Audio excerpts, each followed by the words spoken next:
Aquel año el miedo tenía nombre: el hijo de Sam. David Berkowitz no era un monstruo a simple vista. Era un hombre común, con una vida gris, un pasado solitario y una mente perturbada que, poco a poco, se fue consumiendo por una idea delirante: la de que el demonio le hablaba a través del perro de su vecino.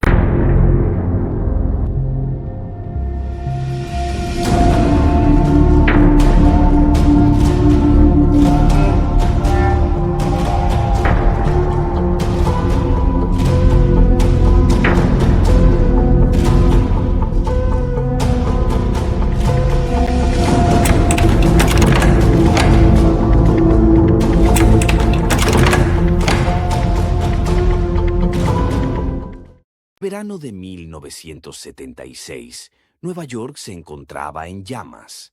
No por el calor sofocante que se extendía entre los edificios, sino por algo más profundo, más oscuro. Una presencia invisible rondaba las calles. Cada noche una sombra acechaba a jóvenes desprevenidos, y la ciudad que nunca dormía comenzaba a vivir su peor pesadilla. Aquel año el miedo tenía nombre: el hijo de Sam. David Berkowitz no era un monstruo a simple vista. Era un hombre común, con una vida gris, un pasado solitario y una mente perturbada que, poco a poco, se fue consumiendo por una idea delirante: la de que el demonio le hablaba a través del perro de su vecino. Pero antes de llegar a ese punto, había una historia más oscura que contar. David nació el 1 de junio de 1953 en Brooklyn, Nueva York. Fue adoptado por Nathan y Pearl Berkowitz, un matrimonio de clase media que le ofreció una vida estable, aunque marcada por una soledad que crecía con el tiempo. Desde niño, David mostraba un carácter inestable, impulsivo, propenso a la violencia. Sentía una fascinación por el fuego y la destrucción. Muchos años después, él mismo confesaría que incendiar cosas le daba una sensación de poder, como si por fin pudiera controlar el caos de su vida. Su madre adoptiva murió cuando él tenía 14 años, y eso marcó un quiebre profundo.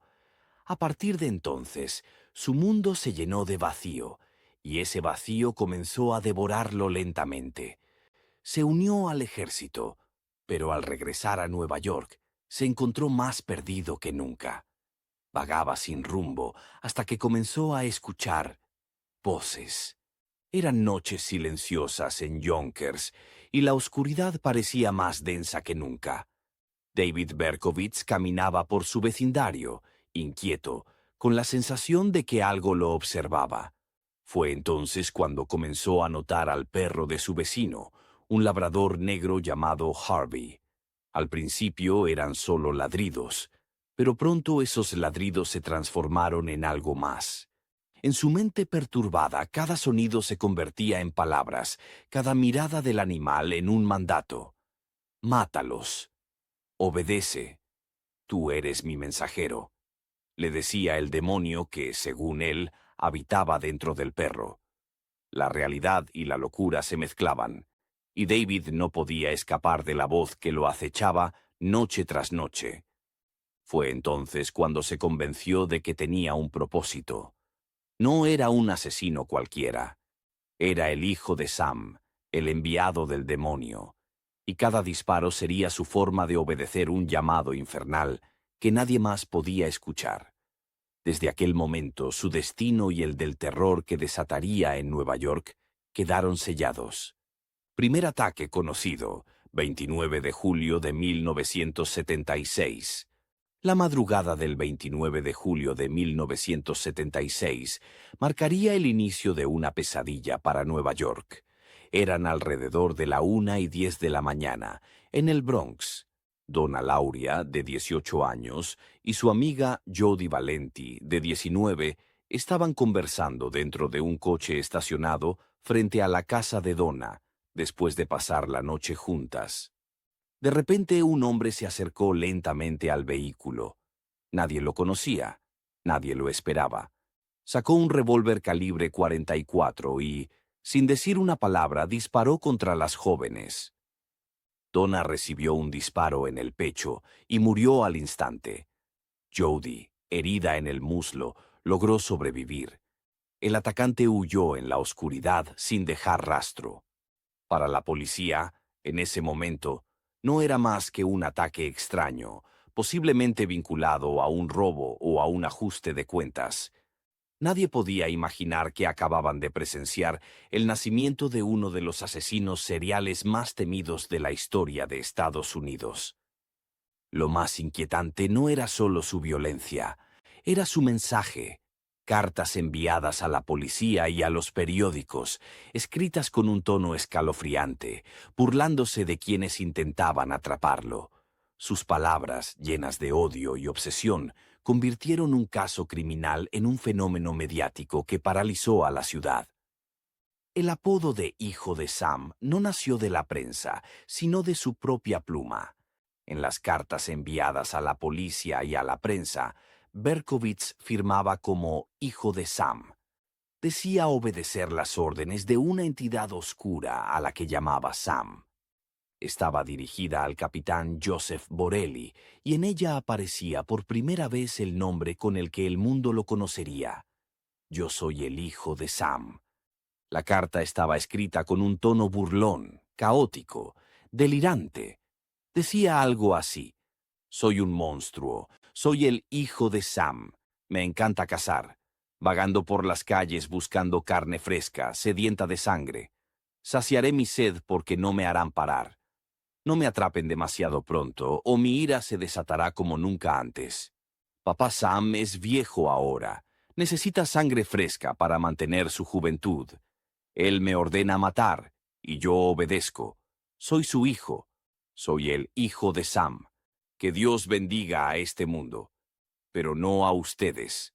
Ese Sam era, según él, su vecino Sam Carr, y el demonio que habitaba en el perro de Carr. Berkowitz aseguraba que el animal le transmitía mensajes satánicos que lo obligaban a matar. Para una ciudad ya aterrada, la revelación no hacía más que reforzar el mito del asesino como un ser perturbado y sin control de sí mismo. Segundo ataque. 23 de octubre de 1976. Eran las 2 de la madrugada del 23 de octubre de 1976, en un barrio tranquilo de Queens.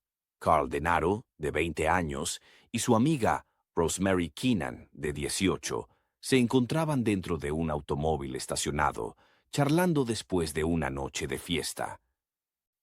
En la oscuridad, un hombre se acercó sin ser visto. Sin previo aviso, sacó un revólver calibre 44 y disparó 5 veces contra el vehículo.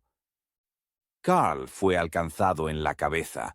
Una bala le destrozó el cráneo, pero milagrosamente sobrevivió tras varias cirugías reconstructivas. Rosemary salió casi ilesa, apenas con cortes de los cristales. En ese momento, la policía no vinculó este ataque con el asesinato de Donna Lauria meses antes. Lo atribuyeron a la violencia urbana de la ciudad. Pero para el hijo de Sam, era solo el segundo capítulo de una cacería que apenas comenzaba. Los ataques continuaron durante más de un año. Siempre de noche. Siempre con una pistola calibre 44. Las víctimas eran, en su mayoría, jóvenes parejas, muchas veces dentro de coches. Parecía un patrón sin sentido, pero con un propósito siniestro: matar al azar, sembrar el pánico. En Nueva York, el miedo se volvió parte del aire. Las mujeres comenzaron a teñirse el cabello, ya que se rumoraba que el asesino prefería a las morenas. Las discotecas vaciaron sus pistas, los enamorados dejaron de salir, y cada ruido en la oscuridad se convertía en una amenaza. Los titulares de los periódicos hablaban de un fantasma armado, un depredador sin rostro que cazaba bajo la luna. Tercer ataque. 27 de noviembre de 1976. Era una fría noche de noviembre de 1976, en Queens. Dos adolescentes, Donna De Masi, de 18 años, y Joan Lomino, de 19, Caminaban juntas hacia casa después de una función de cine. Las calles, vacías y silenciosas, ofrecían la ilusión de seguridad, hasta que apareció él. Un hombre se acercó sigilosamente, armado con un revólver calibre 44. Sin previo aviso, disparó varias veces contra las chicas. Joan recibió un disparo en la espalda, y Donna resultó herida también. La violencia fue inmediata y brutal. Joan Lomino quedó paralizada de por vida debido a la gravedad de la herida.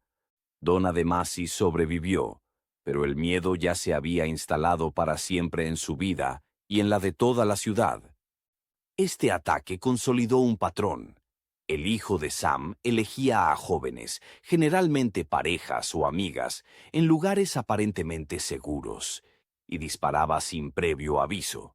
Para Nueva York, el terror se estaba convirtiendo en rutina y nadie podía sentirse protegido, ni siquiera en la noche más tranquila. Mientras que los crímenes del hijo de Sam se multiplicaban, Nueva York comenzó a transformarse. El miedo dejó de ser un sentimiento pasajero y se convirtió en una forma de vida. Las víctimas parecían elegidas al azar.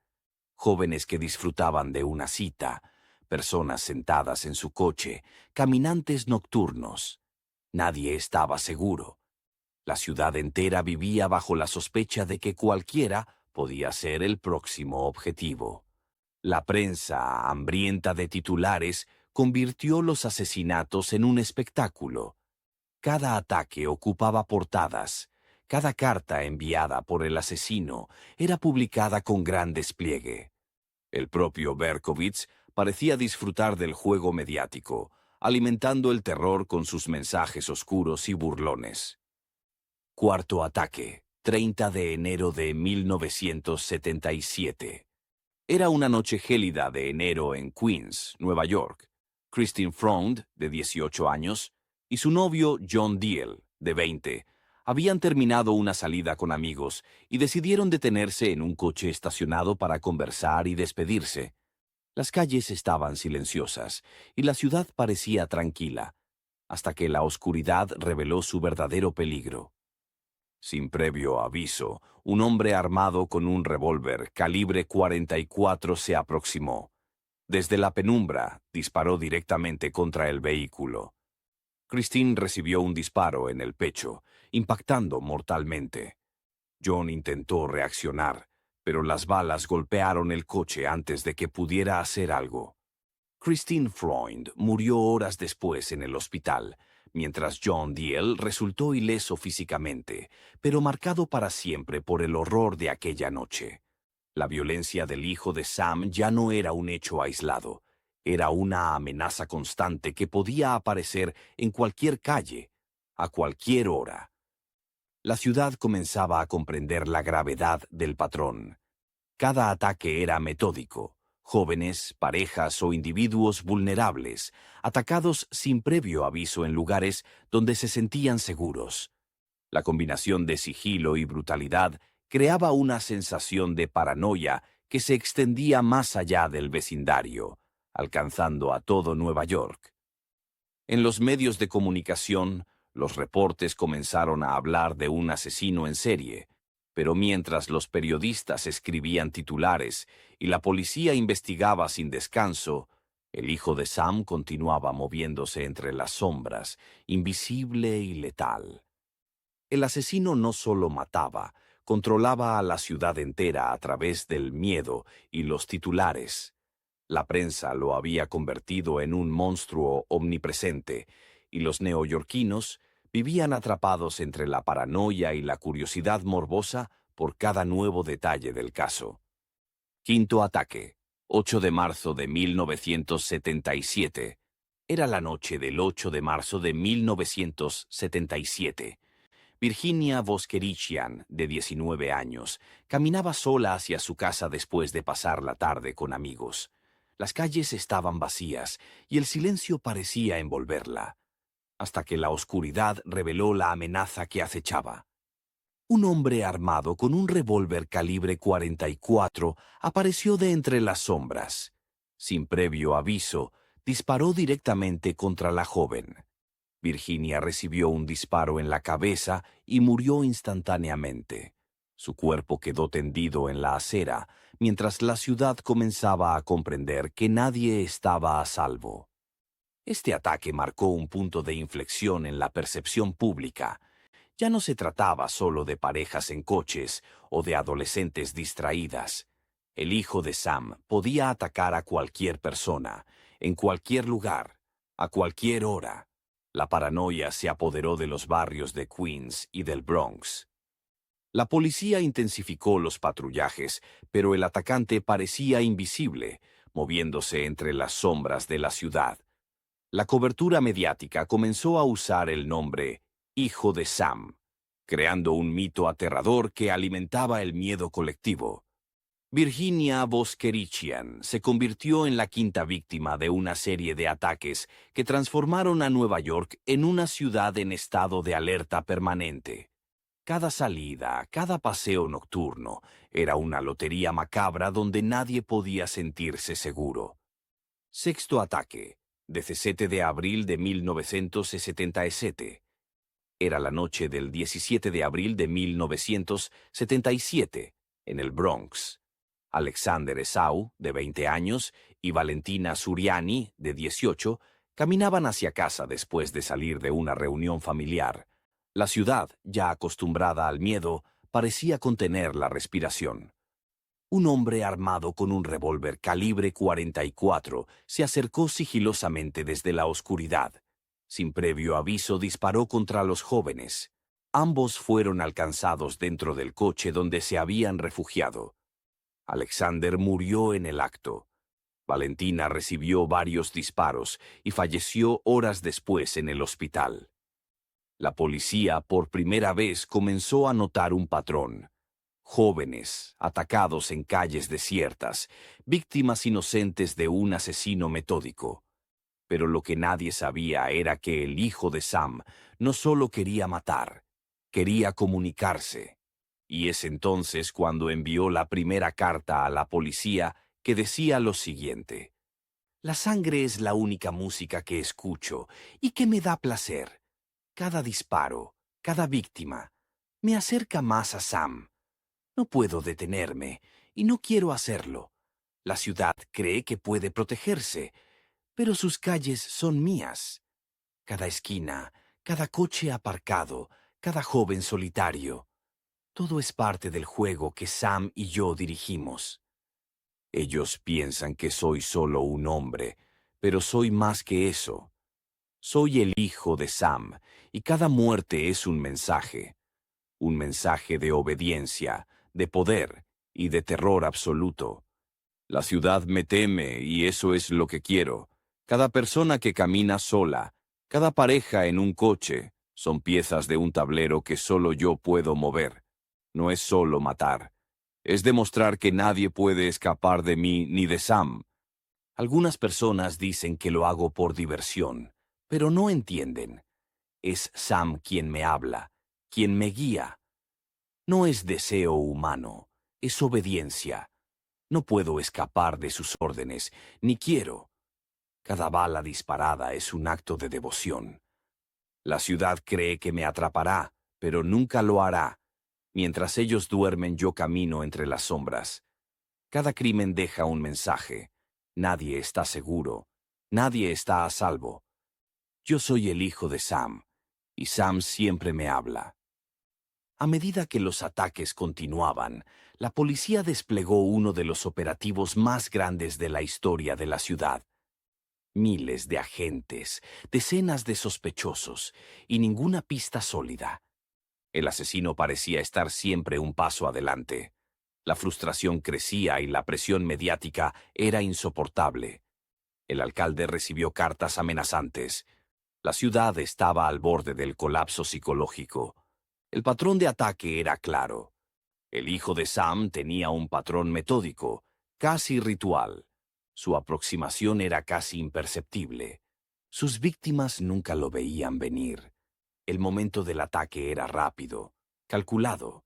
Sacaba su revólver calibre 44 y disparaba a corta distancia. a veces de 2 a 5 balas en cuestión de segundos. Los cristales estallaban, el humo de pólvora flotaba en el aire frío de la noche, y un silencio absoluto caía tras los disparos. Para las víctimas, solo quedaba el terror y la confusión. Séptimo ataque. 26 de junio de 1977.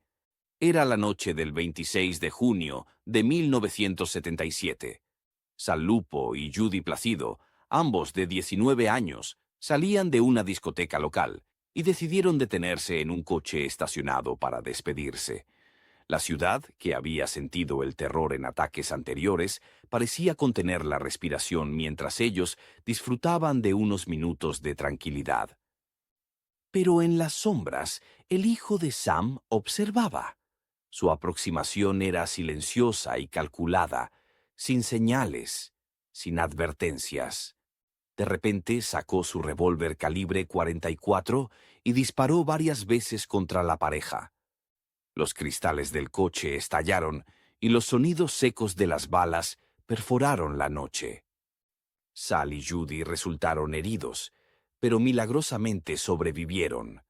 La brutalidad del ataque, sin embargo, dejó cicatrices físicas y psicológicas profundas. El miedo no solo se expandía en la ciudad, sino que se volvía más personal. Cualquiera podría ser la próxima víctima. Este ataque reafirmó un patrón claro: jóvenes, parejas, lugares cotidianos, ataques nocturnos. El hijo de Sam no tenía preferencias personales. Su objetivo era sembrar terror, generar paranoia y mantener a la ciudad alerta, mientras él se movía entre las sombras con impunidad. Para la policía, este ataque fue una señal de que el asesino estaba evolucionando. Cada ataque parecía más rápido, más audaz, y la ciudad empezaba a vivir bajo un temor constante, donde la oscuridad podía esconder la muerte en cualquier esquina. Mientras Nueva York dormía, el hijo de Sam enviaba mensajes directos al corazón de la ciudad, cartas manuscritas, firmadas como Son of Sam. En ellas se burlaba de la policía, anunciaba sus próximos movimientos y justificaba cada asesinato como una orden de Sam, su fuerza oscura e invisible. La ciudad no solo temía salir a la calle, temía abrir un periódico, temía leer las palabras que él mismo había escrito. Por primera vez en la historia moderna de Nueva York, la policía enfrentaba a un asesino serial que combinaba violencia física con manipulación psicológica, usando las sombras y los medios de comunicación como armas. El caso exigía creatividad, paciencia y un entendimiento profundo del patrón del agresor, un desafío que pondría a prueba toda la fuerza del New York Police Department. Octavo y último ataque. 31 de julio de 1977. Era la noche del 31 de julio de 1977 en Queens. La ciudad llevaba meses viviendo con miedo constante y nadie podía anticipar dónde atacaría el hijo de Sam. Esa noche, Stacy Moskowitz, de 20 años, y Robert Violante, de 22, caminaban por una calle tranquila después de salir de un cine. La rutina que para ellos era cotidiana se convirtió en un destino fatal. El atacante apareció de la oscuridad. Con su revólver calibre 44 en mano, disparó contra la pareja. Stacy fue alcanzada y murió en el acto. Robert recibió varios disparos, pero logró sobrevivir milagrosamente. La violencia había vuelto a golpear, dejando a la ciudad una vez más sumida en el terror. Este ataque sería el último. El patrón de violencia, las cartas a la prensa y los testimonios de supervivientes finalmente ayudaron a los detectives del New York Police Department a acercarse al culpable. La ciudad, aterrorizada y vigilante, estaba a punto de descubrir la identidad de quien había sembrado el miedo durante más de un año. El octavo ataque marcó el final de la cacería sangrienta, pero también preparó el terreno para la captura de David Berkowitz. La investigación, la balística, Las cartas y la meticulosa recopilación de pistas habían acumulado la evidencia suficiente para cerrar uno de los casos más aterradores en la historia de Nueva York. El 31 de julio de 1977, el hijo de Sam cometió su último ataque. Esa noche, Stacy Moskowitz y Robert Violante fueron baleados mientras se besaban dentro de un coche en Brooklyn. Stacy murió. Robert sobrevivió, aunque perdió la vista. Pero ese crimen, sin saberlo, sería su perdición. Una vecina del lugar notó algo extraño. Un hombre merodeando cerca de un coche estacionado que tenía una multa de tráfico. La policía rastreó la infracción y descubrió que el vehículo pertenecía a un tal David Berkowitz, residente en Yonkers. Cuando fueron a su domicilio, lo encontraron saliendo con una sonrisa inquietante. Dentro de su coche había un rifle, municiones y un mapa de los crímenes. Cuando le preguntaron quién era, respondió con calma: «Soy el hijo de Sam». Su captura fue un alivio, pero también el comienzo de algo más perturbador. Durante los interrogatorios, David habló de los demonios, del perro poseído, de su misión. Pero a veces sonreía de una manera que hacía pensar que tal vez todo era una gran farsa. Muchos expertos creyeron que fingía locura para evitar la pena máxima. Otros afirmaron que realmente estaba poseído por una psicosis peligrosa y que creía, sinceramente, que el diablo le ordenaba matar. En 1978, David Berkowitz fue condenado a 6 cadenas perpetuas consecutivas. Nunca mostró verdadero arrepentimiento. Sin embargo, años después, aseguró haberse convertido al cristianismo y pidió que lo llamaran el Hijo de la Esperanza. Hoy sigue encarcelado y ha participado en múltiples entrevistas donde se muestra calmado, casi paternal, como si hablara desde una paz interior que nadie puede comprender. Pero la historia no termina ahí. Con el tiempo surgieron teorías que decían que Berkowitz no actuó solo. Algunos investigadores sostienen que pertenecía a un culto satánico que operaba en Nueva York en los años 70, y que él fue solo la cara visible de algo mucho más grande. Incluso el propio Berkowitz, años después, insinuó que otros participaron en los asesinatos, aunque nunca se presentaron pruebas suficientes. ¿Era verdad?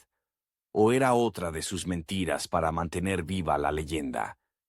El caso del hijo de Sam dejó cicatrices profundas, no solo por las vidas que arrebató, sino porque mostró hasta qué punto el miedo puede controlar una ciudad entera. La prensa lo convirtió en un monstruo mediático, y él disfrutó cada segundo de esa atención. Era un asesino que mataba por obedecer voces, pero también por sentir poder, por existir en un mundo que, de otro modo, lo ignoraría. Hoy, su historia sigue siendo un espejo oscuro de la mente humana. La soledad, la obsesión y la locura se entrelazan en el relato de un hombre que quiso ser escuchado, y lo consiguió del modo más terrible posible. David Berkowitz buscó un propósito y lo encontró en la destrucción. Y aunque los años pasen, el eco de sus disparos todavía resuena en las calles de Nueva York, recordándonos que el mal no siempre tiene rostro, pero siempre deja huellas. Porque el verdadero horror es descubrir que a veces el monstruo vive al otro lado del espejo.